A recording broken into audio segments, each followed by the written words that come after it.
Hi friends, स्वागत है आप सभी लोगों का लेट्स लर्न क्लास में। मैं हूं आपका दोस्त गौरव चंद्रवंशी और फिर से स्वागत करता हूं आप सभी लोगों का लेट्स लर्न क्लास में। दोस्तों, आज की वीडियो आप सभी लोगों के लिए बहुत ज्यादा काम को होने वाली है, बहुत ज्यादा पावरफुल होने वाली है, क्योंकि आज इस वीडियो में हम बात करने वाले कुड के बारे में। कुड के जितने भी सारे यूज होते हैं, जितने भी प्रयोग होते हैं, उन सब के बारे में बताने वाला हूं, क्योंकि बहुत सारे स्टूडेंट्स ने डिमांड करी थी, बहुत सारे लोगों ने कमेंट किया था कि सर प्लीज कुड के बारे में बताएं कि कुड के टोटल कितने यूज होते हैं। और बहुत सारे लोगों जो कि कई तरह की दिक्कतें हो रही थी कुड को प्रयोग करने में। तो अगर आप लोग के साथ भी अगर ऐसा है कि आप जो है कुड के प्रयोग को नहीं समझ पाते हैं, यही जानना चाहते हैं कि कुड के कितने प्रयोग होते हैं, तो आप प्लीज वीडियो को स्किप मत करना, क्योंकि ये वीडियो आप सभी लोगों के लिए बहुत ज्यादा काम की होने वाली है। ओके, तो अगर आप लोग वीडियो में आ गए हो तो प्लीज जो है कि लास्ट तक बने रहना, आपके मैं सारे डाउट्स जो है कि इस वीडियो में क्लियर करने वाला हूं।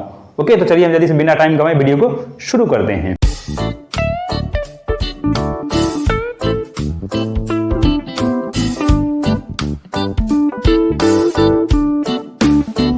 दोस्तों, जैसा कि आप सभी लोग जानते हैं कि इस वीडियो में हम बात कर रहे हैं कि कुड के टोटल कितने प्रयोग होते हैं। तो भाई जो कुड का पहला प्रयोग होता है वो होता है, हमने यहाँ पर लिखा हुआ है, कैन के पास्ट फॉर्म में कुड का प्रयोग होता है। यानी कोई ऐसा सेंटेंस हो जहां पे कैन प्रयोग किया गया है और उसको रिप्लेस करने के लिए पास्ट फॉर्म में कुड का प्रयोग होता है। अब इसको जो है कि हम एग्जांपल से समझने का प्रयास करते हैं। मान लीजिए हमने यहाँ पे एग्जांपल दिया, हमने कहा कि आई टेल यू, तो कैसे हमारा एग्जांपल हो गया।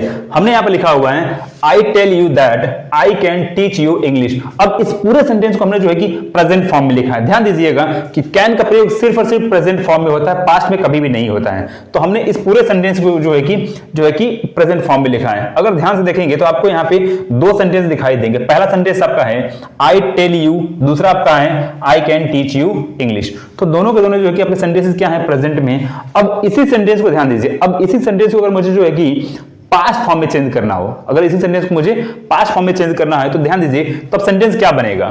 तो सेंटेंस बनेगा आपका आई और टेल का क्या हो जाएगा, टोल्ड हो जाएगा। तो सेंटेंस क्या बनेगा, आई टोल्ड यू दैट। क्या आ जाएगा, आई टोल्ड यू दैट। और आगे क्या हो जाएगा, अब यहां पे आई के बाद अब ध्यान दीजिए, अब यहां पे किसको रिप्लेस करेगा सर, ये कुड को रिप्लेस करेगा। यानी कैन किसको रिप्लेस करेगा, यानी कुड को। यानी कि जो है कि कैन की जगह पे हमने कुड का प्रयोग कर लिया। तो मैं आपको वही समझाने का प्रयास कर रहा था कि कैन के पास्ट फॉर्म में कुड का प्रयोग होता है। तो ध्यान दें, ये जो आपका कैन किसको रिप्लेस करेगा, यहाँ पे कुड को रिप्लेस करेगा। वही चीज यहाँ पे हमने आपको बताने का प्रयास कर रहा हूं, ठीक है। उसके बाद पूरा सेंटेंस आपका सेम हो जाएगा इस तरह से, टीच यू इंग्लिश।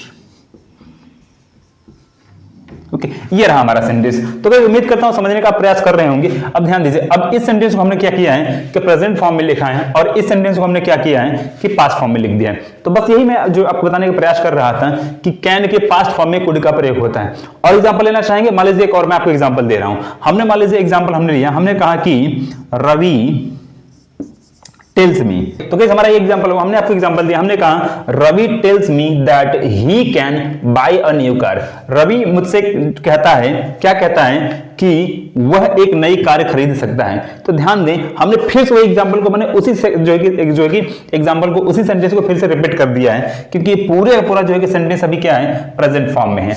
अब मैं बोलूं कि इस पूरे सेंटेंस को मुझे क्या करना है कि पास्ट फॉर्म में चेंज करना है। क्या करना है, मुझे पास्ट फॉर्म में चेंज करना है।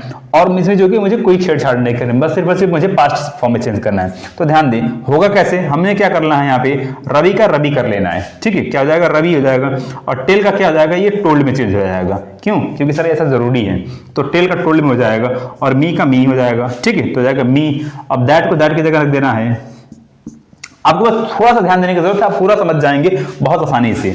और ही को हम ही कर देंगे। अब हमने क्या कहा कि कैन का जो पास्ट फॉर्म में कुड होता है, तो यहाँ पे हम कुड लगाएंगे, यहाँ पे कुड लगाएंगे तो क्या आ जाएगा, जो है कि कुड, ही कुड। अब उसके बाद क्या लगा, यहाँ पे बाई अ न्यू कार। पूरा हमारा सेंटेंस क्या हुआ, Ravi told me that he could buy a new car. तो बहुत आसानी से जो है कि आप इसको समझ सकते हैं कि यहाँ पे कैन को जो है कि कुड रिप्लेस कर रहा है। तो मैं उम्मीद करते हैं आपको ये पहला प्रयोग समझ में आ गया होगा।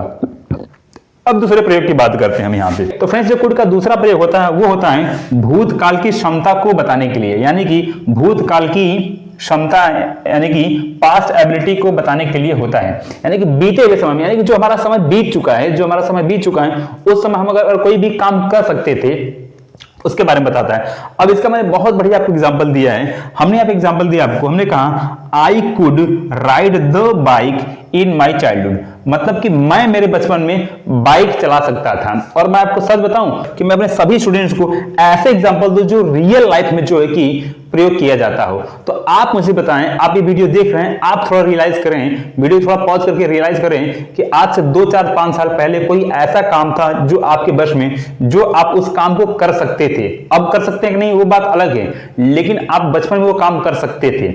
बात समझे? तो हम यहाँ पे क्या कर रहे हैं, पास्ट की एबिलिटी की, पास्ट की योग्यता को बता रहे हैं। अब जब मैंने यहाँ पे दूसरा एग्जांपल दिया है, ये बहुत ही जो है कि अच्छा एग्जांपल है, बहुत ही प्रैक्टिकल एग्जांपल है और आई होप ये सबको समझ में आ जाएगा। दूसरा एग्जांपल हमारा है Dhoni could hit long sixes, Dhoni लंबे छक्के मार सकते थे। लंबे क्या, बहुत लंबे लंबे छक्के मार सकते थे। तो ये एग्जांपल बिल्कुल 100% रियल है कि जब धोनी जो है कि महेंद्र सिंह धोनी जब क्रिकेट टीम में खेल रहे थे तो लंबे लंबे छक्के मार सकते थे वो। तो एक बात ध्यान दीजिएगा गाइस कि जब हमारी जो पास्ट की एबिलिटी होती है वो जब समय बीत चुका है उसके बारे में बात करेंगे तो वहां पे हमेशा जो है कि हम कुड का प्रयोग करेंगे।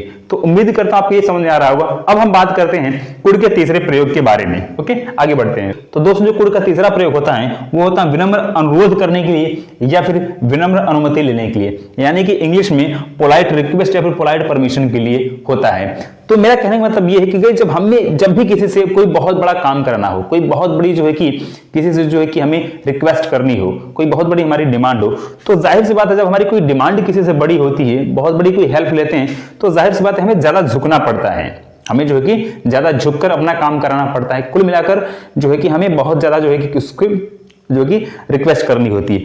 अब इसको मैं एग्जांपल समझाने का प्रयास करता हूं। हमने एग्जांपल दिया, हमने कहा कुड आई स्मोक हियर, क्या मैं यहाँ पे स्मोक कर सकता हूं? तो ध्यान दीजिए, जैसा कि आप सभी लोग जानते हैं कि सिगरेट पीना जो है कि गलत माना जाता है, लेकिन कोई भी आपके बगल में खड़ा है पब्लिक प्लेस पे, वो सिगरेट पीना चाहेगा तो जाहिर सी बात है उसे इस बात की जो है कि परमिशन लेनी पड़ेगी, उसको अनुमति लेनी पड़ेगी। और चूंकि ये काम गलत है तो वहां पे ज्यादा झुककर पूछना पड़ेगा, क्योंकि पब्लिक प्लेस पे सिगरेट पीना अलाउ नहीं होता है। तो इसलिए जब कोई बहुत बड़ा काम होगा तो वहां पे आप कुड के साथ जो है कि रिक्वेस्ट करेंगे।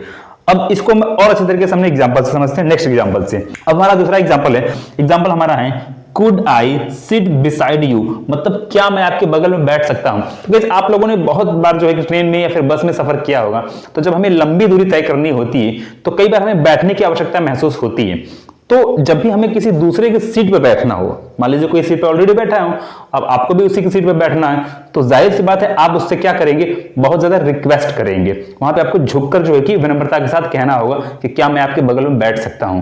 चूंकि अब बात बहुत बड़ी है, ध्यान दीजिए, है मामला बहुत छोटा है, लेकिन चूंकि वो सीट पे वो पहले ऑलरेडी बैठा हुआ है, तो इस वजह से आप क्या करेंगे, क्या मैं आपके बगल में बैठ सकता हूं? तो प्लीज लगाकर बोल सकते हैं कृपया मैं आपके बगल में बैठ सकता हूं।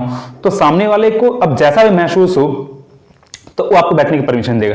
आप डायरेक्टली नहीं बोल सकते हैं थोड़ा बगल हो जाइए मैं आप बैठना चाहता हूं। अगर थोड़ा सोचिए, आप अगर ट्रेन में सफर कर रहे हैं और बोलेंगे थोड़ा बगल हो जाइए मुझे बैठना है, तो कोई आपको बैठने देगा?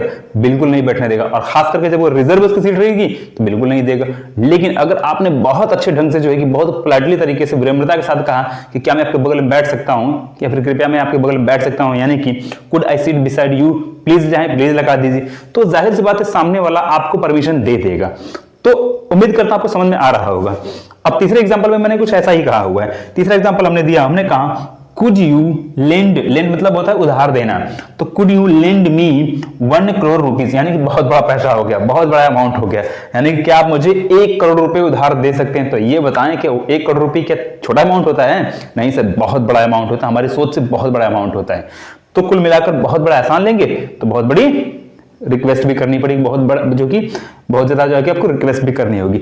तो गाइस कुड आपके जो आपके कुड के टोटल जितने भी यूज होते हैं मैंने सबको आपको बता दिया हुआ है, यानी कि मैं आपको आसान भाषा में बताऊं तो ये समझ लीजिए कि कुड के टोटल 3 यूज होते हैं और मैंने तीनों यूज आपको आपके सामने बिल्कुल जो है कि जैसे कि तैसे रख दिया है। ओके, तो गाइस उम्मीद करते हैं आपको ये पूरा वीडियो समझ में आया होगा। अगर आपको समझ में आया है तो प्लीज जो है कि वीडियो को लाइक करें और चैनल को सब्सक्राइब करके बेल आइकन दबा दें, क्योंकि गाइस मैं आप लोगों की हेल्प कर रहा हूं तो शायद मैं आप लोगों से रिक्वेस्ट करना चाहूंगा कि थोड़ा सा मुझे भी आप लोगों की हेल्प की जरूरत है। अगर आप इस वीडियो को लाइक करेंगे और अपने दोस्तों के साथ शेयर करेंगे तो मुझे थोड़ी सी मोटिवेशन मिलेगी। और हाँ, एक बात और, कमेंट करना ना भूलें, क्योंकि मुझे आप लोगों के कमेंट का बहुत बेसब्री से इंतजार रहता है। तो गाइस फिलहाल में इतना ही इस वीडियो में, मिलेंगे किसी नए वीडियो में, तब तक अपना ख्याल रखिएगा। Thank you very much for watching my video. Have a good time to all of you. Please आप लोग स्क्रीनशॉट लेकर जाइएगा।